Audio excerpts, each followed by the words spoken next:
So what is the difference between array list and list.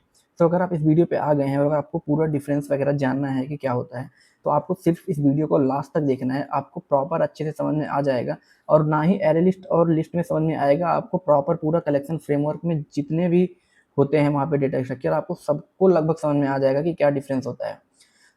सबसे पहले इसको समझने के लिए हम लोग को क्या करना पड़ेगा, कलेक्शन फ्रेमवर्क की हायरार्की को समझना पड़ेगा। तो इसके लिए मैं आपको स्क्रीन पे दिखाता हूँ। रिकॉर्डिंग ऑन है ना? हाँ, रिकॉर्डिंग मेरा ऑन है। यहाँ पे सबसे पहले मैं आपको स्क्रीन पे अपना दिखाता हूँ एक, हाँ, ये मैं आपको इमेज यहाँ पे दिखाता हूँ स्क्रीन पे। कलेक्शन फ्रेमवर्क का भी आपको एक इमेज दिख रहा होगा। तो ये कलेक्शन फ्रेमवर्क का जो हायरार्की है ये है, यहाँ पे इस कलर में जो है ये सारे हमारे इंटरफेस होते हैं, और जो ये सारे हैं इस कलर में ये हमारे क्लास होते हैं। तो कलेक्शन फ्रेमवर्क का सबसे टॉप पे जो होता है वो होता है आईट्रेबल, देन उसके नीचे होता है हमारा कलेक्शन, ये इसको एक्सटेंड करता है, मतलब आईट्रेबल में जो फंक्शंस होंगे वो कलेक्शन में भी होंगे, उसमें कुछ एक्स्ट्रा भी हो सकते हैं। देन उसके बाद ये सारा हमारा जो ये वाला डॉट जो हमारा सॉलिड लाइन होता है वो एक्सटेंड करता है, मतलब इनहेरिट कर रहा है। और ये जो डॉटेड लाइन है ये इम्प्लीमेंट्स कर रहा है, मतलब हमारे इम्प्लीमेंट करना है इंटरफेस को।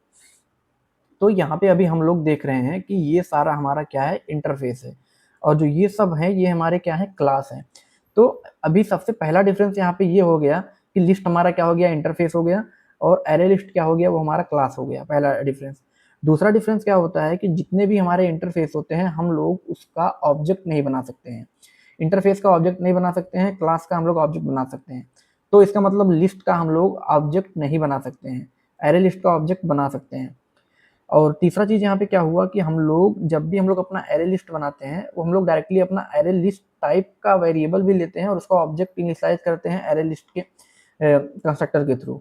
बट हम लोग का जो लिस्ट होता है, हम लिस्ट को किसी भी कंस्ट्रक्टर के थ्रू हम लोग बना सकते हैं। लिस्ट को हम लोग एरे लिस्ट के थ्रू भी बना सकते हैं, लिंक लिस्ट के थ्रू भी बना सकते हैं, वेक्टर के थ्रू भी बना सकते हैं, क्योंकि ये सारी चीज़ें लिस्ट को इम्प्लीमेंट किया हुआ है। इम्प्लीमेंट मतलब लिस्ट में हमारे जितने भी फंक्शंस हैं, मेथड हैं, वो सारे इसमें हमारे उसकी जो डिफिनेशन लिखी गई है। तो ये होता है डिफरेंस। तो सबसे पहले इसको एग्जांपल के थ्रू देखते हैं कोड करके। सबसे पहले मैं यहाँ पे अपना एक क्लास बनाता हूँ, पब्लिक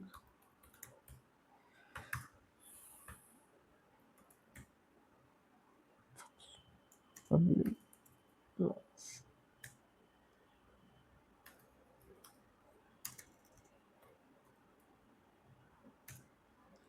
यहाँ पे मैं नीचे अपना एक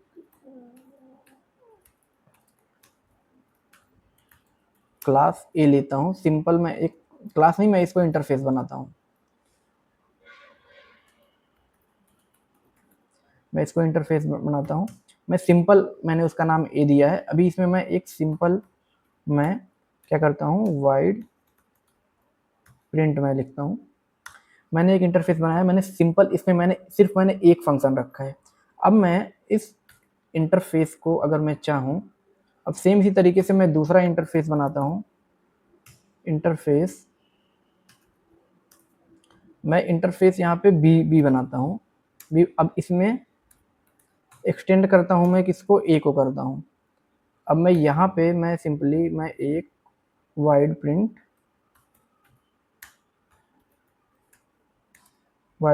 वन यहाँ पे मैं एक बनाता हूँ। अब मैं क्या करता हूँ, अब मैं अपना एक क्लास बनाता हूँ। अब क्लास मैं अपना एक सी बनाता हूँ जिसमें मैं इम्प्लीमेंट्स करता हूँ बी को।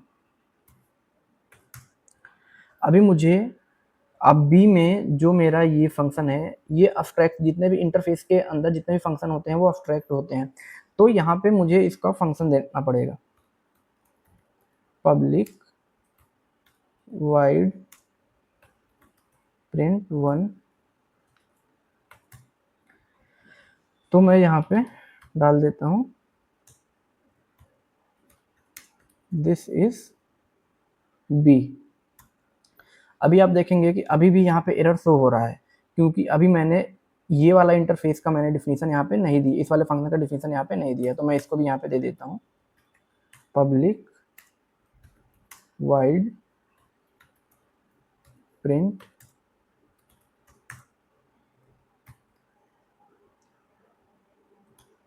This is a. अभी यहाँ पे एरर हट चुका है। तो अभी मैं आपको एक चीज़ और भी दिखाता हूँ। पब्लिक अगर यहाँ पे मैं हटा दूँ तो यहाँ पे एक एरर शो होगा। ये इसलिए शो होता है कि हमारे इंटरफेस के अंदर जितने भी मेथड होते हैं वो बाय डिफ़ॉल्ट पब्लिक होते हैं। तो अगर हम लोग यहाँ कुछ भी नहीं रखते हैं तो बाय डिफ़ॉल्ट जो होता है प्रोटेक्टेड हो जाता है। तो इसलिए मैं यहाँ पे इसको पब्लिक बनाता हूँ। तो अभी मैं क्या करूँगा कि सबसे पहले तो मैं जाऊँगा यहाँ पे मेन फंक्शन में और मैं अपना एक ऑब्जेक्ट बनाता हूँ। मैं यहाँ पे सबसे पहले तो मैं एक सी का मैं यहाँ पे एक ऑब्जेक्ट बनाता हूँ, न्यू सी। अब देख सकते हैं, अब मैं क्या करूँगा, ओबीजे डॉट, अब मैं यहाँ पे प्रिंट भी कॉल कर सकता हूँ, ओबीजे डॉट प्रिंट वन भी मैं कॉल कर सकता हूँ। अभी मैं इसमें एक एक्स्ट्रा फंक्शन भी मैं बना देता हूँ, print two, public void print to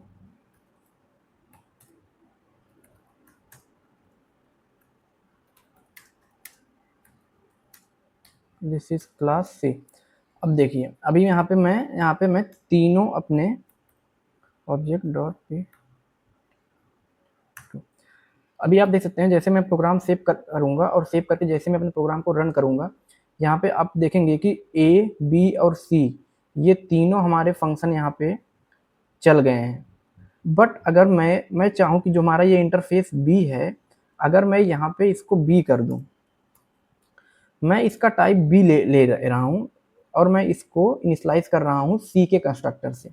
तो अभी देखेंगे यहाँ पे एक एरर शो होगा। ये एरर क्यों शो हो रहा है? क्योंकि ये प्रिंट टू फंक्शन ये हमारे सी में है और ये बी में है ही नहीं। ये बी में हमारा सिर्फ ये प्रिंट है और प्रिंट वन है, इसलिए हमारा ये इसमें एरर शो हो रहा है। अब इसी तरीके से अगर मैं इसको ए कर दूँ यहाँ पे, तो आप देखेंगे यहाँ पे दो में ये एरर आ गया है। मतलब ए में हमारा सिर्फ एक ही फंक्शन है, ए प्रिंट, तो ये एक ही चल रहा है। तो सेम इसी तरीके से हमारा लिस्ट और एरे लिस्ट में भी यही चीज़ होती है कि ये जो हमारा लिस्ट होता है, ये जो हमारा लिस्ट होता है ये इंटरफेस होता है। तो मान लो इसके अंदर हमारे एग्जांपल के थ्रू मान लो इसमें 5 फंक्शन है इस इंटरफेस के अंदर, लिस्ट के अंदर। बट हमारा जो एरे लिस्ट है मान लो उसमें 10 फंक्शन है। तो अगर हम एरे लिस्ट जब हम बनाएंगे तो हम लोग 10 फंक्शन को वहाँ पे यूज कर पाएंगे जब अपना एरे लिस्ट बनाएंगे। लेकिन जब हम अपना लिस्ट बनाएंगे तो वहाँ पे हम लोग वो 10 फंक्शन नहीं यूज कर सकते हैं। हम वो वही फंक्शन यूज कर सकते हैं जो इस इंटरफेस के अंदर रहेगा। तो मेन डिफरेंस यही होता है। और लिस्ट को हम लोग तब बनाते हैं जब हम लोग फ्यूचर में हम लोग अपना उसको चेंज करना चाहें। हम लोग अब एग्जांपल तो मैं बताता हूँ आपको। जैसे अभी इसको मैं इस पार्ट को कमेंट करता हूँ। अभी मैं सबसे पहले तो मैं अपने यहाँ पे एक एरे लिस्ट बनाता हूँ, एक एरे लिस्ट बनाता हूँ जिसमें मैं इंटीजर को स्टोर करता हूँ।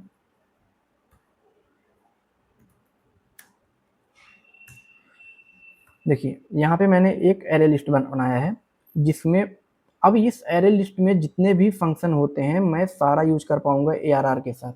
बट अगर मैं इसको अभी मैं लिस्ट कर दूं,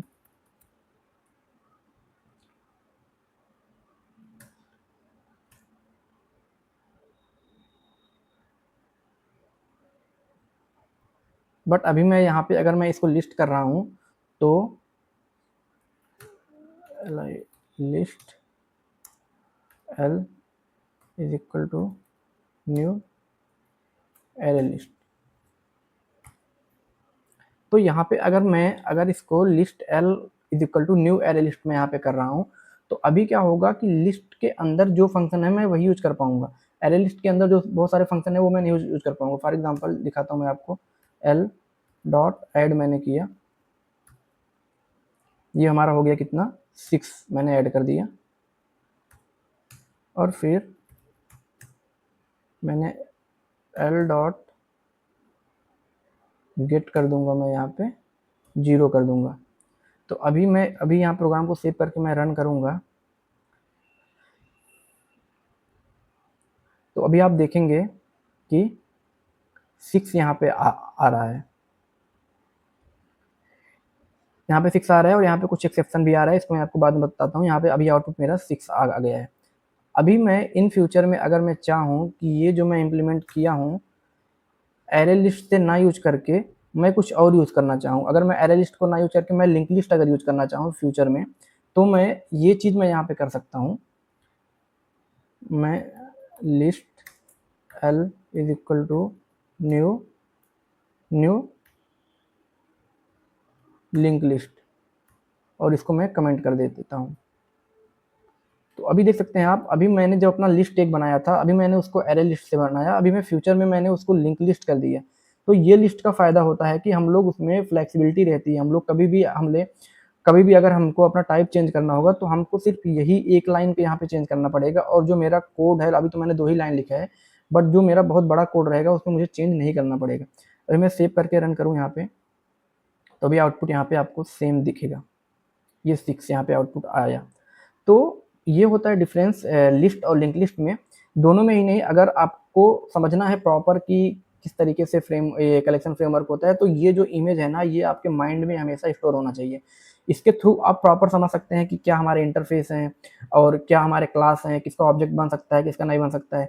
सेम इसी तरीके से जब भी हम लोग क्यू अपना बनाते हैं तो डायरेक्टली हम लोग क्यू का ऑब्जेक्ट नहीं बना पाते हैं। हम लोग यहाँ पे क्यू का एक टाइप लेते हैं, फिर हम लोग यहाँ से लेके स्टोर वगैरह करते हैं। क्यू को हम लोग लिंक लिस्ट के थ्रू बना सकते हैं। तो इसी तरीके से हम लोग अपना बनाते हैं। तो आई होप आपको ये वीडियो अच्छी लगी हो। आपको कोई भी डाउट हो तो आप मेरे इंस्टाग्राम पे जाके मुझे फॉलो करके वहाँ पे मुझे मैसेज कर सकते हैं। बाकी अगर आप मेरे इस चैनल पे नए हैं तो इस चैनल को सब्सक्राइब करके वीडियो को लाइक कर दीजिए, और मिलते हैं नेक्स्ट वीडियो में। तब तक के लिए बाय बाय, टेक केयर।